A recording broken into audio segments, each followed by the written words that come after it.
Hi folks, Mr. Ackerman here. Thanks for watching. The purpose of this video is to learn how to brighten and darken certain areas of a photo without affecting the entire photo. To give you an example, take a look at this landscape that I shot. It was shot in Ireland at a mountain lake. I wanted to do a much better job when I was shooting, but it was about to start pouring rain and I just barely had time to get the camera out of the car, set it up, and take a picture. So I kind of did a sloppy job. As you can see, the sky is just completely blown out. It's lacking any detail or color, and for that matter, the foreground is really not too interesting either. But there is something going on here. If you zoom in, by the way, that's Control plus. You see there's a lot of detail in it. I did a good job of maintaining detail and sharpness throughout the image, and so there's something to be said about it. But if we could just pull out some detail, maybe that would be worthwhile. So Control 0 to fit the screen. Let's see if we can do a few things. One thing I want to do is darken the sky here. It's way too bright. It's got no detail at all. Secondly, the rock here, as you just saw, is interesting. I want to emphasize that by brightening it. The waves are kind of dramatic and they show the fury of nature and the energy in that lake. I want to brighten the white caps as well. I could even darken the areas in between them to make the lake appear, give it sort of a sinister edge or kind of a more stronger sort of presence. I could even bring out some of the brightness in these pebbles in the foreground. I shot this in a way to try to bring those out, but soon after I took this picture it started pouring and I had to leave. So, to speed things up, I've prepared 3 layers ahead of time. 2 of them you're familiar with. One is levels. You know that one. It's the one with the histogram that I sometimes call the mountain, not the same as the mountains here. And if I turn that on, you see what I've done. I pulled the black slider in a little bit to the base of this histogram mountain, and that made the dark areas a bit darker. It kind of made the shadows a bit richer. I didn't move the white point slider because what that does is this. It blows out the sky completely and leaves me no detail to work with. That's one of the flaws in this photo, so I left it alone. A curves layer was added next. That's this one here. That's the one where we sometimes make an S curve. I'll turn it on and show you what I did. Just general brightening. I pumped up the middle of the curve, which increases the brightness of the midtones. I could have done an S curve, click and drag up on this side, down on that side, the S curve here, but you know what? That just kills it. The contrast is awful here. So click one of these points, hit the delete key on your keyboard, click and drag this point back to the middle where it was a moment ago. That's about as far as I want to go with this. Check it. Yep, done. Problem, sky is still no good. Rock is still not as bright as I want it. White caps are still not as bright as I want them to be. So what have I done? There's a 3rd layer here. Please ignore that for now. I want to show you first how to brighten up this rock and only this rock. Go to the bottom of your layers panel, and by the way, if you're wondering where the heck are all these panels here, if you're not seeing them on your screen, go Window at the top, Window, make sure Layers is selected and Properties is selected. That's going to give you Properties up here, layers down there. You can click and drag these around as you need them. You have to be able to see these, okay? So, Layers panel. Click this, go to Brightness Contrast. Double click on the name and name it Rocks, because that's what we want to remember what they are. Now, up here under Properties, make sure the brightness icon is selected or this part is selected down here, and just up that brightness until you like how the rock looks. But there's a problem. The whole photo is getting brighter. I want this to only apply to the rock. So here's what I'm going to do. Click on this white square, which is called a layer mask, and it brings up a different dialog box here. You can also do this by clicking on this button here. In here, I'm going to click the invert button, and when I do that, I want you to watch what happens to the overall photo and also what happens to the layer mask icon. Ready? Here we go. The brightening I just applied goes away and the layer mask icon turns black. That means I am hiding this. The brightening that I just added is hidden so that when I click visibility on and off, you see nothing. So I got to add the brightening back in, but only on the rock. How do I do that? First, select your brush tool here by pushing the letter B on your keyboard or just clicking. Right-click and make sure you've selected the brush tool and not these. Next, go down here to this funny little thing, click this arrow a bunch of times and you'll see black and white alternating. We want white on top. What that's going to do is if we paint or click and drag and add whiteness back on top of this black layer mask, it's going to show the brightening. Problem is my paintbrush is so small it's going to take forever. So click here, brush size bigger. How's that? That's probably big enough. Hardness is how soft the edge of your brush is. A hard-edged brush is 100% hard. It gives you really sharp edges to where you're painting. A 0% hardness gives you soft edges. We don't want too soft, we don't want too hard there, so maybe we'll go somewhere in the middle like that. And ready? Click and paint. And look what's happening on the rock. It's getting brighter. And look what happened over here when I let go of the mouse. I got a little white spot there showing that this brightening is coming through in that part of the screen which corresponds to this rock. If I want to get into the edges, I can make the brush size smaller, but here's a shortcut that you should use. Don't use this drop-down menu anymore, it takes forever.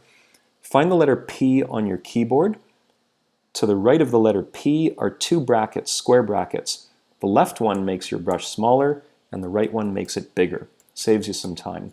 Make it smaller, get into these parts of the rock up here and around the corner. And for this smaller rock, same thing, we got to go a little smaller, hit those square brackets, get in there. There we go. Simple, right?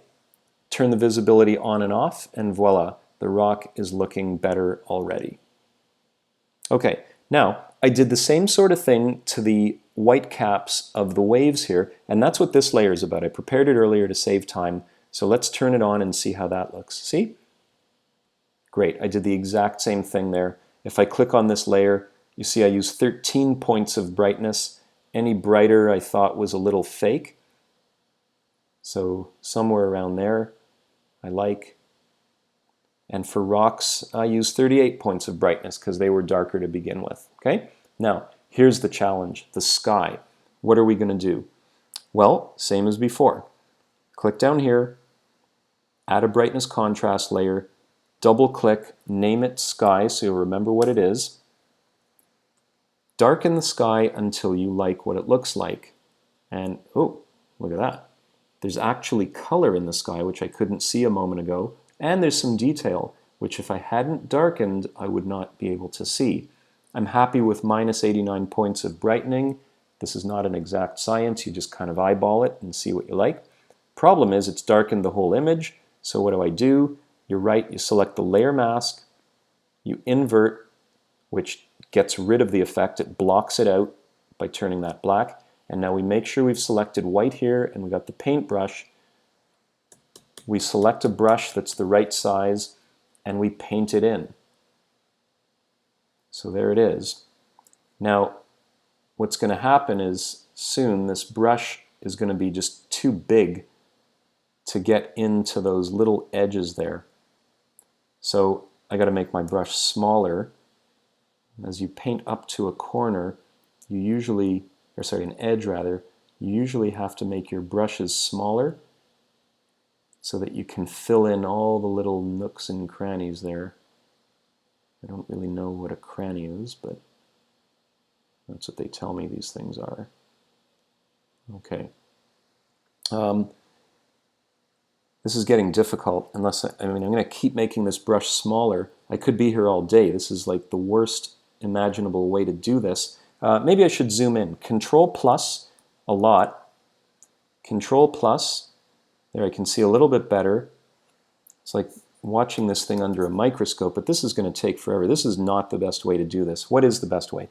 Control 0 to zoom out and fill the screen. By the way, things are looking good, right? Except for this glow here that looks really unnatural. So watch what I'm going to do. Watch carefully. Select the layer mask, but go over here and click this button, Select and Mask.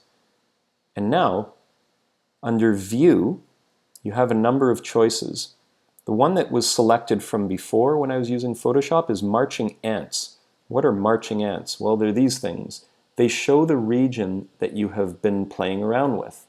And as far as you went to the edge, they kind of run along like that. Here's another view you can use, Overlay, which kind of shows what's really going on. It shows the area where I made the layer visible and the layer that's still masked out or black. You can check out what the other ones do, but the one I like the most is Marching Ants because it really lets me see where I'm at. Now, I need to add to the selection. This didn't go far enough. So go over here, make sure you've selected the Quick Selection tool, and we're going to add to the selection. Again, square brackets make the tool that you're using bigger or smaller. We're just going to click and push, click and push. And Photoshop is pretty clever. It senses the edge where the mountain meets the sky, and just by clicking, look what I've done. That's pretty good, right? If I click too far, whoops, like that, then, but my reminders to fix my driveway just popped up. Someone remind me to fix my driveway. I pushed too far into the mountains, so I want to go back a step. Control Z or edit, undo. Control Z gets me back. Or if you push too far and you want to remove that from the selection, go minus and start clicking in here and minus that, get it out of there. So plus and minus works as you might suspect. Okay? Something like that. I'm going to minus there. Oh, I lost a spot there. I'm going to plus. There we go. Oh, almost got it. Pretty good. Not great. There's a little bit of overlap here. See this? That's not great. I can make a smaller brush size and minus and see if I can click and push. Get that out of there. How's that? Not bad. What about this? Yep, that's good. Move along. Are there any terrible areas here? There's a mountain range. There we go. Or it's a mountain range, edge of the mountain rather. Part of a mountain range. Control 0. There we go. There's our selection. Now, there's a few other things you should know about. The smooth slider makes jagged lines more straight. Mountains are jagged, so I don't want to use that. It should be jagged, so leave that alone. Shift Edge either moves the selection further into what you were selecting by going on the plus side, or away. If you go on the minus side, you see how we've revealed part of the sky there. I don't want any of that. I already did a decent job. So type in 0 there and hit enter. Good. Feather is something you might want to look at. It softens the selection edge, as the little note here says. And I usually am very careful about this, but I might slide this over 1 or 2 pixels, 1.5 px, and just leave it. See what happens. OK. And there we go. Now, let's take a look at what's happened. On-off for the sky layer. Big difference, right? Problem. I don't know if you've noticed, but the edge is kind of obvious. This is a problem with selecting. This is a problem with selecting really sharply defined areas like this. If you leave part of the selection out, you get a glow. If you go too far onto the mountains, you get this dark line. Feathering can take care of that. Control 0. Let's go to the layer mask again. Select and mask. I might be able to feather this away. Let's see what happens if I do more aggressive feathering. Like maybe 3 or 4 pixels. Click OK. Cross your fingers. I think that's worse. Control Z to undo. Yeah, I was better before. This is what I ended up with. That's what I had before. So I'm actually going to leave things alone. Here's a trick you can apply. Go to the actual adjustment icon here, or there. Ease off on what you were doing. Okay, watch what happens. Too much darkening, obvious line. Unnatural, unprofessional, sloppy. Ease off too much, and you don't take advantage of what Photoshop can do. Bring the slider too far and then ease off. That's how I do Photoshop. I go past what I know is right, and then I ease it back a little bit, and I find I get something that's not too bad. How's that? Here's one last little trick. Click on the first local adjustment, waves. Control-click on sky. Control-click on rocks. They're all highlighted now. Layer. Group. Turn these into a group that together as a family go on and off, and see all at once what's happening. What's better? Would you rather look at this or that? I think we know the answer. In fact, for that matter, group everything. Click on the group, control-click on curves, control-click on levels, put these into a group. Now everything is one big group. Ready? Photo out of camera after editing. I think you can see where the improvement is. I hope you agree with me. If not, go do your own. Here's what I'd like you to try. Find photos in your collection, let's say 3, which have the characteristics of this one. Areas that need brightening and areas that need darkening.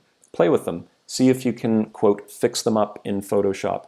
Better yet, think about the lighting and try to shoot them the way you want them to look in the first place. But if you can't do that, you can always use Photoshop. All right, thanks for watching and happy editing.